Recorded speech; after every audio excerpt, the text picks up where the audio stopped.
There are moments in the history of any civilization that divide everything into before and after.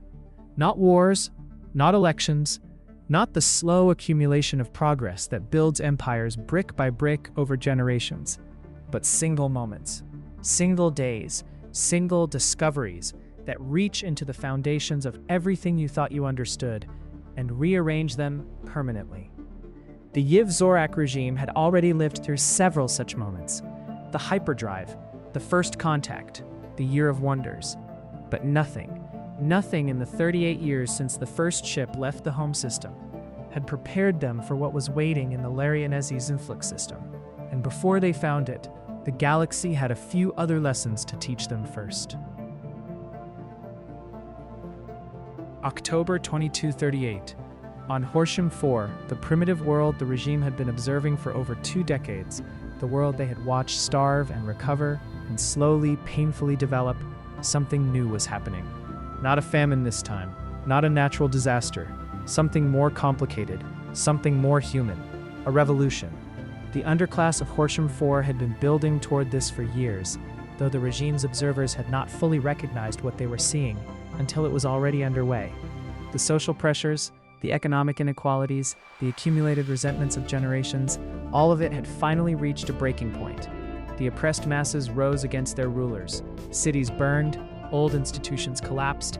Everything that had defined the social order of Horsham 4 for centuries was suddenly, violently in question. The regime watched with fascination, not horror, not sympathy exactly, fascination, the particular kind of intense, detached interest that the regime had always brought to the observation of other civilizations. Here was social dynamics playing out in real time. Here was history happening beneath their ships. The observers filed their reports with unusual frequency. The scientists debated what the outcome would be. The ethicists, still carrying the weight of the famines they had watched without intervening, sat with the familiar discomfort of people who had learned to observe suffering from a careful distance. The revolution lasted 3 months. In January 2239, it ended. Not with the victory of the oppressed masses, not with the birth of a new and more equal society. The existing power structures, the rulers, the institutions, the forces of order had held. The uprising had been crushed. The regime's leadership noted this outcome carefully. Order had triumphed over chaos. Control had proven stronger than rebellion. A society under pressure had been tested and had ultimately maintained its structure. It was, in its way, a reassuring result for an empire built on the premise that control was not just possible, but preferable. What no one said aloud, but what several people in those debriefing rooms were certainly thinking, was that the parallel was uncomfortably close to home. On Yv'Zorak Prime, the criminal underworld was growing.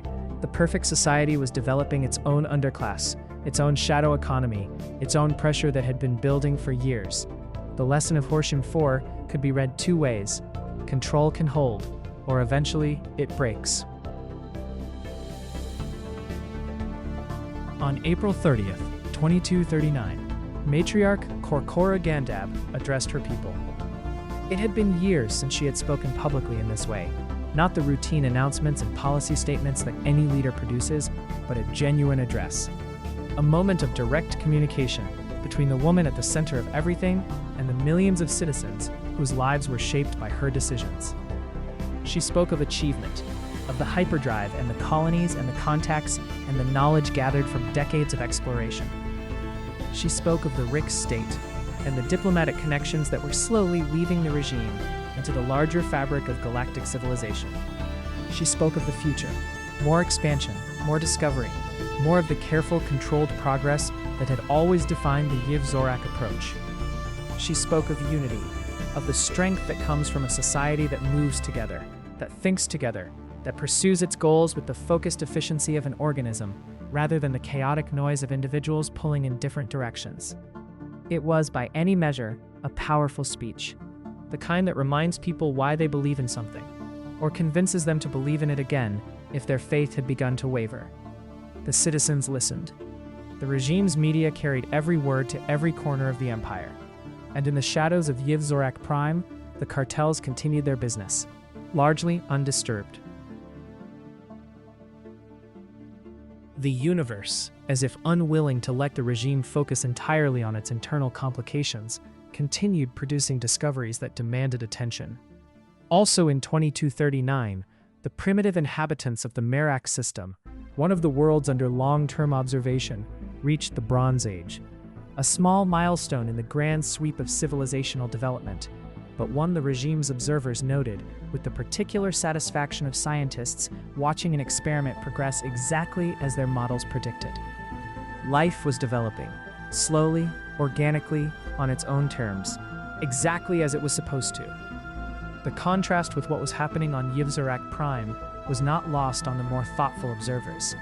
Out here, in the primitive worlds, development was messy and unpredictable and full of conflict, but it was real. It was the genuine article, a civilization becoming whatever it was going to become, without anyone controlling the outcome. Back home, everything was controlled, everything was optimized, everything was exactly what it was supposed to be, except for the parts that weren't. March 14th, 2239. In the history of the great Yv'Zorak regime, there are dates that matter and dates that are merely recorded. There are events that change things and events that simply happen. And then there is March 14th, 2239. The archaeological teams working in the Stellaris system had been there for years, patient, methodical work, the kind of slow, careful excavation that produces knowledge in small increments over long periods of time. They had found ruins, artifacts, the remnants of something that had existed long before the regime had learned to look up at the stars. What they had not found, what no one had expected to find, was what was still there. On the planet Larian, beneath layers of geological time that made the regime's entire history look like a brief footnote, something stirred. The Larian-essi consciousness. Not ruins, not artifacts, not the archaeological traces of something that had once been alive, something that was still alive. A collective intelligence of incomprehensible age, a mind or a network of minds, or something that existed in a category that the regime's scientists didn't have adequate language to describe, that had been sleeping for longer than most civilizations had existed, and had now, for reasons that would take years to even partially understand, chosen to wake up. The first signals it produced were not language exactly. They were something older than language, patterns of meaning that bypassed the ordinary channels of communication and arrived directly as understanding. Incomplete, fragmentary, but undeniable. We are here. We remember. We have been waiting. The archaeological team that received those first signals did not panic. They were scientists, trained for unusual discoveries, experienced with the unexpected. But the reports they filed in the hours that followed carried a quality that was unusual in regime communications, a kind of breathless precision, as if the writers were trying very hard to be professional about something that was making professionalism very difficult. What had awakened on Larian was not just old. It was a living archive, a consciousness that had existed long enough to have watched civilizations rise and fall that the regime had no record of. It carried knowledge of technologies, of histories, of ways of understanding the universe that had been lost so completely that the regime hadn't even known there was anything to look for. In the days that followed, the regime's leadership was briefed. Scientists were dispatched. Diplomatic protocols that had never been designed for this specific situation were hastily adapted. And the Larian-essi consciousness, ancient beyond reckoning, patient in the way that only something truly old can be patient, waited for the young civilization that had woken it to figure out how to say hello. The regime, to its credit, figured it out. What followed was described officially as a vassal relationship. The Larian-essi consciousness formally aligned with the great Yv'Zorak regime, its vast archives of knowledge accessible to the regime's scientists, its ancient wisdom available to those patient enough to learn how to listen to it. But calling it a vassal relationship was a bit like calling the ocean a large puddle, technically accurate in some narrow sense, and completely inadequate as a description of what was actually happening. The regime had found something older than history, and it had, with the particular confidence of a civilization that believed control was always possible, decided to make it part of the empire. Whether the Larian-essi consciousness found this arrangement as straightforward as the regime did was a question that no one asked directly, and that the ancient intelligence did not volunteer an answer to. 2240 began with a catastrophe. On Horsham 4, still under observation, still being carefully watched from the regime's orbital posts, a gravitational anomaly developed without warning. The kind of event that the model said was possible, but unlikely. The kind that the safety protocols were designed to handle, but hadn't been tested against at this scale. The observation post fell, not a controlled decommission, not a planned withdrawal. The structure failed, destabilized, and came apart in the atmosphere of Horsham 4, its wreckage raining down on the surface below. For the primitive civilization living on that surface, it was an event without any framework for understanding. Objects falling from the sky, strange materials unlike anything in their experience, wreckage that burned where it landed, and with it, for the first time, evidence. The regime's careful, invisible presence above Horsham 4 had been maintained for decades. The observation posts had been positioned precisely to avoid detection. The protocols had been designed to ensure that the primitive civilization below never had any reason to look up and wonder. Now they had reason. The regime assessed the situation quickly. The contamination of the observation, the technical term for what had just happened, though it felt inadequate given the scale of it, was significant but not necessarily catastrophic. Primitive civilizations encountering inexplicable phenomena did not automatically conclude that they were being watched by a spacefaring empire. They had their own frameworks for such things, their own explanations. But the careful distance that had defined the regime's relationship with Horsham 4 for 30 years had been breached. Not by a decision, not by a policy change, not by the long ethical debate about non-interference finally reaching a conclusion, by an accident. The universe, it seemed, had its own opinions about how long the watching could continue. 2241 arrived with the feeling of a dam beginning to give way. In January, Matriarch Gandab addressed her people again. The tone was different this time. Less triumphant, more measured. The message was calm. Everything is under control. The regime is strong. Trust the leadership. The fact that the address was necessary at all said something that the words themselves did not. In the same year, the regime made contact with the United Jubaran regime, another spacefaring civilization, another entry in the growing diplomatic network that was slowly connecting the regime to the larger galactic community. Under different circumstances, this would have been straightforwardly good news, but 2241 had more to say. On Merak 2, a world under regime observation, its primitive civilization developing steadily under the careful eyes of the scientists above, a pandemic broke out. A disease moving through a population with no immunity, no medical infrastructure adequate to contain it, no knowledge of what was happening to them or why. The observers watched. The protocols were followed. The principle held. And on Horsham 4, something stranger was happening. The civilization that had watched debris fall from the sky the year before had not forgotten what they had seen. They had incorporated it into their understanding of the world in the way that all civilizations incorporate the inexplicable, through mythology, through religion, through the particular human instinct to find meaning in things that have no obvious meaning. And now they were building something. The observers called it the Sky Ladder, a massive construction project unlike anything Horsham 4 had attempted before. A structure reaching upward, toward the sky where the debris had fallen, toward whatever they believed was up there. And around the Sky Ladder, a war began. The Great Ladder War, the observers called it in their reports. A conflict whose origins and motivations were only partially understood from orbit. Who controlled the Sky Ladder mattered to the people of Horsham 4 in ways that the regime's scientists could document, but not fully explain. The war and the pandemic occupied the regime's observers through the following year. Two separate catastrophes on two separate worlds, both watched with the careful attention of scientists and the helpless distance of people who had committed to not intervening. July 2242. The pandemic on Merak 2 reached its conclusion. Not a recovery, not the development of immunity or treatment, or any of the outcomes that the regime's medical scientists had calculated as possibilities. The civilization on Merak 2 had been too vulnerable, too isolated, too unprepared for what had hit them. The last member of their civilization died in July 2242.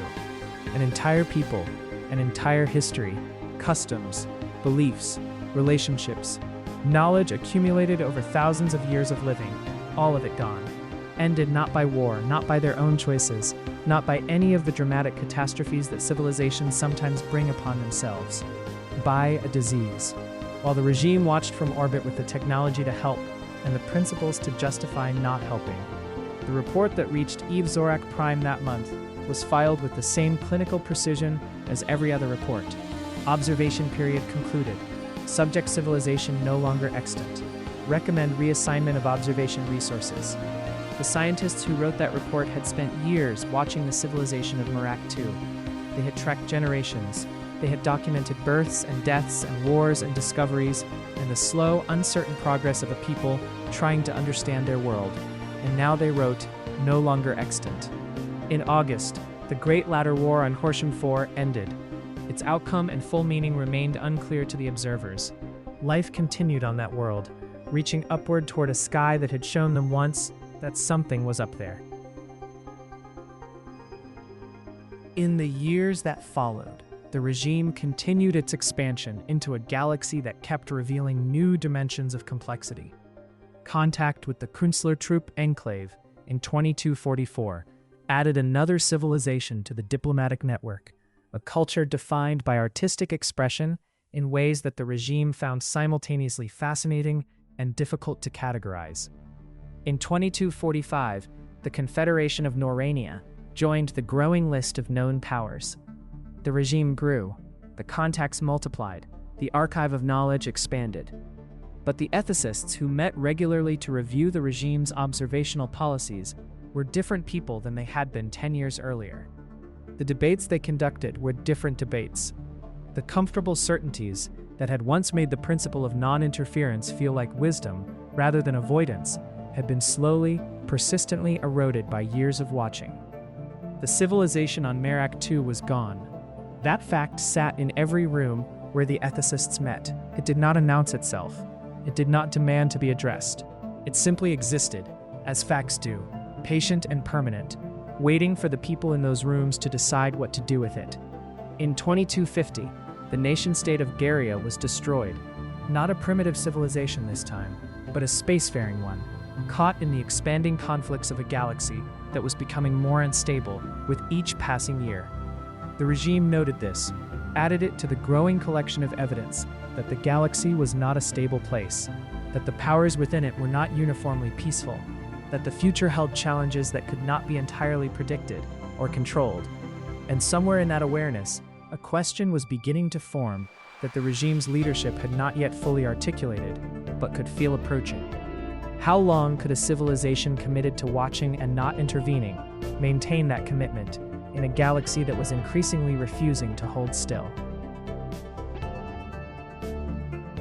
The Yv'Zorak regime at the end of this chapter of its history was an empire in the fullest sense of the word.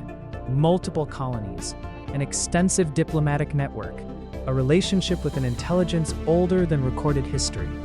Knowledge gathered from decades of careful observation of worlds the regime had watched develop, struggle, and in one case, disappear entirely. It had power, considerable power, the kind that comes from science and organization and the focused application of control over a long period of time. But power and wisdom are different things, and the regime was accumulating evidence, year by year, that the gap between them was larger than its founders had accounted for. A civilization had died on Merak II while the regime watched. An observation post had fallen on Horsham 4, and the careful invisibility of decades had been shattered by an accident that no protocol had prevented. On the homeworld, the shadows were growing, and somewhere in the Larionesi Zuflept system, an ancient consciousness that had seen empires rise and fall across spans of time the regime could barely comprehend, was patiently sharing its knowledge with the young civilization that had woken it up and called it a vassal.